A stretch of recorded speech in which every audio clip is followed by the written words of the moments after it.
So I consistently see the case against Spengler. This is both a historical artifact, so there have been obviously many supposed refutations and papers which have gainsayed him in that way. Historically, when he released first his magnum opus, The Decline of the West, and then considerations around the re-releases and different variations, and as well as his other published papers like Prussianism, Socialism, Man and Technics, and Hour of Decision, there was this idea that you could rebuke him because of a few different elements to the way that he was able to construct his works. Now, I'll walk through them. I just wanted to preface this video with two things. One was a quote from Werner Sombart saying, "All for our country." The second one is a excerpt from the poem Hugh Selwyn Morbley by Ezra Pound, where he says, "Conduct, on the other hand, the soul, which the highest cultures have nourished, to Fleet Street where Dr. Johnson flourished. Beside this thoroughfare, the sale of a half hose has long since suspended the cultivation of Pierian roses."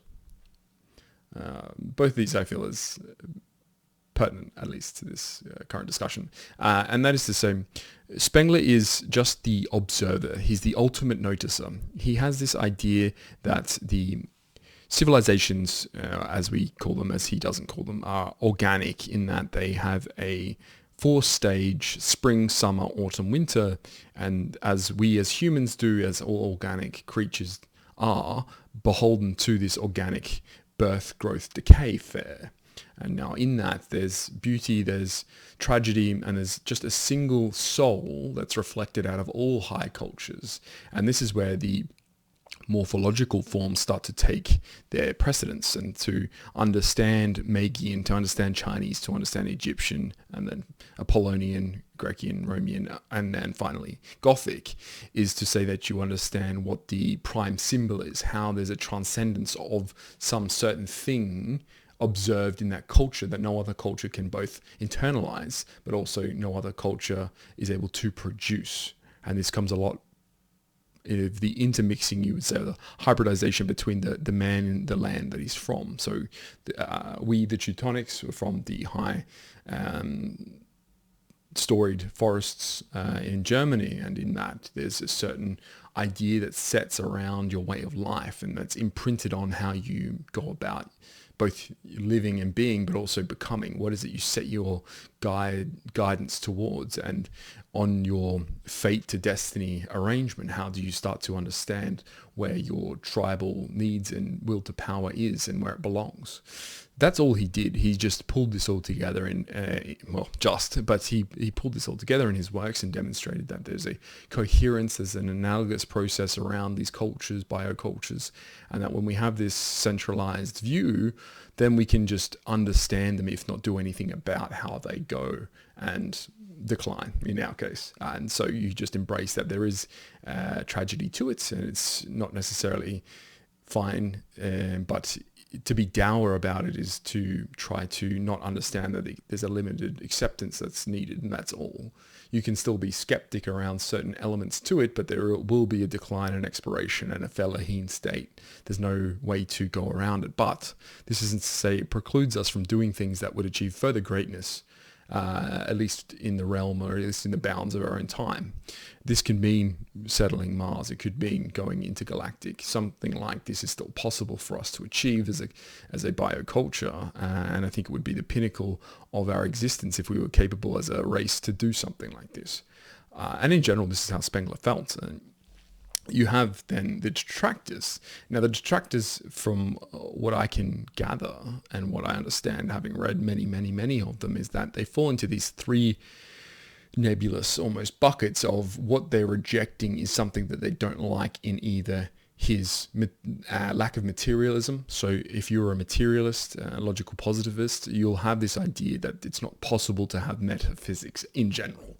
You cannot be metaphysical. It's something, if I don't know, it's not provable, it's not empirical, then I can't touch it, then it's not real, and I don't like it. And you can say that this is probably the most common case in the Anglo-English speaking Western sphere, there's a rejection, a rebuke on this exact position. It's to say we don't like this. But this also goes into the new French school of philosophy, that post-Enlightenment, post-World War II zone of, I don't want to even consider it thought, but of promulgations around certain things, the subjectivity of primary, but because it's downstream of Marxism, which was self-corrupted by materialism as its axiom, then you have this idea that there can't be a metaphysics which relates only to a specific type of people, and that they live by this metaphysics intuitively, and that if I can't understand it in that realm, then it doesn't exist because it's not either empirical or it's not subjective to me in that way, so it doesn't exist. And so that's what you have in this way.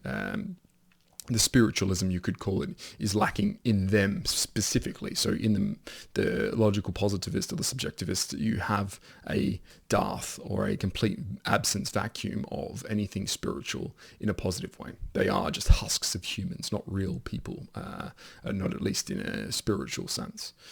You can see this also out of other rationalists like Adorno, Bertrand Russell, and people like that, particularly new ones. This is to say the post-World War II philosophical schools became much worse from a both believable standpoint, in that what they were saying was less believable from lived experience, more abstract in a negative way, but also just from a sheer fact of inconsideration. There's no need to read as deeply and as broadly because you can't become very, very smart about very, very small things in a very negative way. The next group that I've constructed here is anti-historicism and scholarly pedantic rebuttal. So this is a methodological refutation from what you could consider maybe historians and scientists and people who have an idea of how you're allowed to argue for things, how you're allowed to consider things. You're not supposed to be able to have ill-founded supposition with no base referral point to something concrete. You can't just say things. You have to have a way of doing them. And if you don't do it in the way that I want you to, then it can't be true. You can't have said something that's actually reflective of reality because you didn't use our precious little guidelines. And this is where you get the poppers, those wastrels. The idea that you have this recondite or abstruse way of dealing with the reality is not something that's functionally possible for them to believe. You can't live in this penumbral zone because they don't live there, and if they don't live there, then it can't exist. Or if you can't prove how you got there, then it's also inconsequential to them, and they try to discard it in that way. So you can see here that it's a very obviously soulless way to live, and not soulless in the same way as that materialists are soulless, but soulless in the way that it's an unbeliever. It's the atheist to the Christian way of unbelief. So you could see why someone like Kierkegaard would have such an issue with an atheist, is because belief to him was the positive force that's required by existence, and he didn't need someone to try to refute it because it's not something refutable in that way. This is the same thing when you consider the way that the Faustian, particularly Gothic notion of living and becoming and being is propositioned by Spengler, and as his exposition goes on, it just delves deeper and deeper into the other realms of becoming and being, which we now consider to be the ultimate, say, will to power infinitely. So the will to infinite power. The problem that they usually call out is missing pieces of data. They would always say that there's something where he's got an incorrect source, or he's not able to prove a claim because at the time when he was doing his research, there was questionable sources, something like this. And this is how they go about trying to invalidate his thesis in that way. It's all just proof using what they call facts and logic, if you want to use the modern terminology. But if it's not recorded in that way, and because historians historically have just gone about dictating a bit like an accountant does what history happened. This man went here, did this, went home, did this, and then he died. And that's how they record history, as if it wasn't lived by someone who had feelings, who had dreams and ideas and a destiny, and necessarily had these spiritual, purposeful things about them, where there was this call, there was this need, there was a quest, and there were deeds that were done through bravery and courage that can't be attributed to lines on a screen just telling you what happened. And if you think of yourself in a battle battle, like Corn Poor or in the Charge of the Light Brigade. If you cannot imagine yourself and the feelings you would feel in it, you're just reading it as an event, then this is the difference. Historians don't have this feeling. Most of them are stuffy, effete librarians. Whereas if you can see and consider that a lived experience is more monumental than what the recording would ever be, even someone's diary who experienced it can't relate to you in that way, the actual outcome, the actual living being experience, then you'll never understand, once again, the methodological need to have a history which is actually more poetic and euhemeristic than it is to be truthful and factual, and particularly when it comes to the pedantic way of reviewing certain claims. Some things just won't have that level of detail ever, and they won't need it, because I can still feel that it's true no matter and regardless of what the actual requirements around proof or provability are. And this can be a little bit like, have you said the contraposition here, but the forest and the trees is to say you can analyze single trees and find claims that don't necessarily reflect the say singular claim, but if you look at the forest, it still represents a forest regardless of how the tree is or isn't the way that it was supposed to be described. It's that if it still resembles a forest when you've collated all the trees together, then you still have the forest. And this is how you can think of Spengler's philosophy. It's that maybe some specific claims were not true to that degree, or they were incorrect facts. And that's, I don't think he would even acknowledge that's probably true. He was doing the best with what he had at the time. He didn't have the internet. He didn't have a range of specialists in every field producing so infinite amount of works in every way. But in the same token, you don't need it. Once you've been able to generate the core thesis around which everything else is represented, the actual minutiae on these facts becomes meaningless to a large degree. So this is where that comes into it. So most of these academics, intelligentsia, pundits, had a almost personal reaction to this. They were disarmed because of obviously that their entire life's work was no longer important to a large degree. No one needs a philosopher. No one needs an academic nowadays. They don't do anything. They fulfill no purpose. They can barely train what are 19-year-olds to becoming critical thinkers.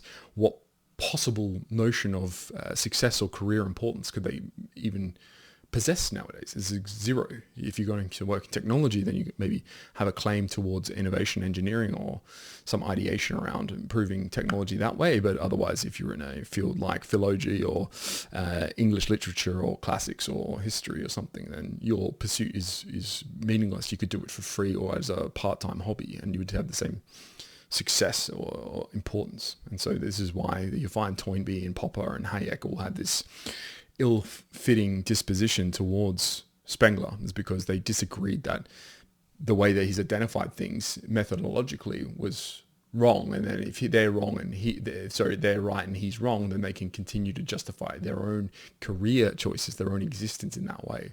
But you can see it's unnecessary. We don't need a Toynbee and a Popper and a Hayek at all. And I particularly like Hayek, but you consider his legacy and it's basically meaningless from a historical perspective. There was no consideration around his works from a larger implemented and you could say operational capability. It's like, who is employing anything that Hayek wrote or ideated into our reality? Nobody. It just doesn't exist. But Spengler maintains, and he will be timeless in that way because he's identified what is transcendental. Something that's transcendental can't be squashed and can't be killed and can't be forgotten until everyone's forgotten everything. And the last one here, which is around the destiny and fate, and Faustian and the other. This is particularly strong amongst non-Gothic, non-Faustian men. So you can see in some of these other categories, so say Popper or Sartre, for instance, are non-Faustian, and they will never understand it from any angle, but particularly their own angle was that. And the other ones can be grouped into this. So people like Strauss and Kissinger and even Weber here. Weber, I think, is almost a special case into why he, say, disappropriated Spengler to a large degree, was much more around, I think, his own fixed notions of certain things. And he particularly was a sociologist, which is, I would say, and this is not to say it's prestige-wise, but it's downstream of philosophy. It's to say it's much more applied, lived philosophy in many ways, and you're taking a glance at inductive outcomes. Whereas Spengler was much more abductive, and then at the end point, deductive around the suppositions or the axioms around what's required and what's needed and what's happening. So Weber is a particular case. I've lumped him in here, but in specificity, he was probably Faustian, but just didn't like the implications of, and this is true for many of them, but didn't like the implications of Spengler's points, is to say, well, we think we can fight against this, so you must be wrong because I can do something to address this decline. It's not necessarily fatalistic, even though I think Spengler rightly pointed out it's not about a necessary dismay, or it's not about this dour, downtrodden effect that you are now all pessimistic. It's just that it is. You just live with the reality of it, and you're skeptic of things that come. And in the end times, when they do come, is that we'll have a annihilation or a apocalypse on the scale which is only possible for the Faustian. And that just is. There's no way around it. There's no need to feel bad or good or any type of feeling. It is just the tragedy of the West. It's Shakespearean in that way. So only a Faustian and a Gothic soul can understand this. So it is a resistance to this Faustian history, this view, this incomparable, or at least incompatible parallax that they have. So this is particularly strong in Kissinger, because he understood Spengler intellectually, but could never, in his spirit, sympathize or at least imbue himself with the same notions of Gothic destiny. He didn't have it. He was trying to fight against it his whole life and didn't succeed. And all he's now been able to, you can see as his legacy at least, is that as a complete and utter failure in terms of stopping it. And if anything, he's accelerated the outcomes to be more extreme rather than letting them take their course in certain ways. And but that's a Kissinger point aside. I think in general we can just feel as if it's the Faustian versus the other, and the other will always try to reject what is the truth here because it paints them as being NPCs. It's their inconsequential lives. If you're not a Faustian, you're nobody, because we don't remember in any meaningful way, a positive way, those who aren't Faustian. We can only remember them as the other in contrast to us. Which is not to say I'll be remembered or anything like that. I'm not as petty as to care about those things. But the idea here is much more framed around no one cares who the succession of Iranian princes was unless they had something to do with the West at some point in time. Or a Faustian historian has made it his business to compile a complete collection of all the histories of Iranian princes, which is once again another Faustian need for infinite knowledge, infinite data, infinite biographies, all of these things. So it really does come down to a coping strategy, and you will see this amongst all these intelligentsia throughout the post-Spenglerian ages, is that they have this idea of themselves and what their own purpose is, whether it's a Christianity or Judeo-Christian ethics with Strauss, or whether it's this idea we can still live to Apollonian, Grecian, Roman values or what have you. The idea that you could understand the Roman as a Roman understood Romans is nonsensical. It's like some facile argument that's only made by LARPers or pretenders to a certain idea that you could live to and live into what is an ideal that doesn't exist. A Faustian man or a non-Faustian fellaheen could never reprise and live into ideals of a Apollonian, a Grecian from the 2nd century, 3rd century BC. You couldn't be a Stoic in the way that the Romans were. It's just not possible. You can only interpret it under your own lens, and by doing so, you've distorted it because your lens is incapable of actually clear and unbridled and unbesmirched views on things like that. And so I think that maybe brings us to the last point here, is around who supported Spengler, or who actually had the notions of what Spengler had, which is that transcendental Gothic feeling. And we can see it from, I think, a lot of the same artists, you almost want to call it. Spengler wrote Poetic philosophy, and he himself avid for that as the true representation of what philosophy should be, in the way that Nietzsche and Goethe also wrote that way. Is you want to have beauty as some form and stylistic choice because it should reflect how you understand philosophical living and being. And so in that you can see here just a list of names I just pulled who have attachments, or at least references to either explicit or implicit Spengler. You have Aldous Huxley, Martin Heidegger, Julius Evola, Wittgenstein, Sombart, Thomas Mann, Carl Schmitt, Junger, T.S. Eliot, and Ezra Pound. Now, all of which are, I would say, men who defined their own genres in ways that are also transcendental. They're men who created things that we still consider, if not works of art, then at least monumental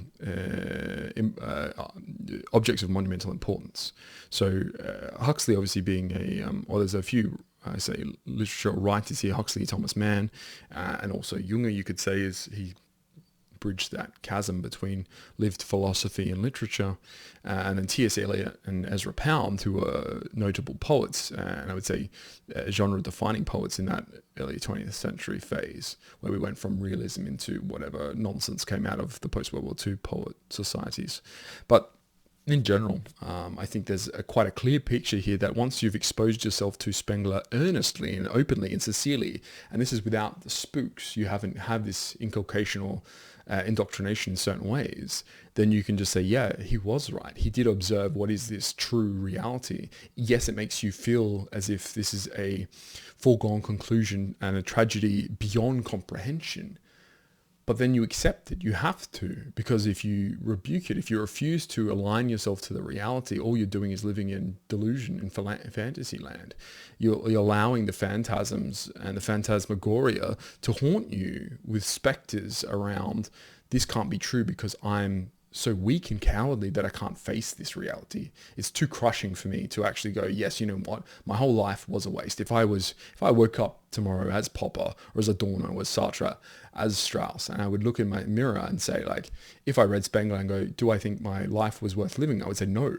I would kill myself on the spot because I've clearly wasted, and if I continue to waste my life in that way where I have this pretense that what I'm saying is true and the reality is actually not true, then you are just being delusional, and that's reflected in their legacies. They're all absolute trash tier nonsense merchants, because you really don't have a grounding in that metaphysical transcendence. It will just be trash pop philosophy that no one gives two fucks about in, say, 20 years, because there's nothing about it which is timeless. It's just the trend. What is unique is what I can say is, say, most outrageous, and I could be radical, and just being radical was enough to actually make myself a name, and being a name was enough to make my ego feel good, and then by doing so, ipso facto, I'm now a legend in my own mind.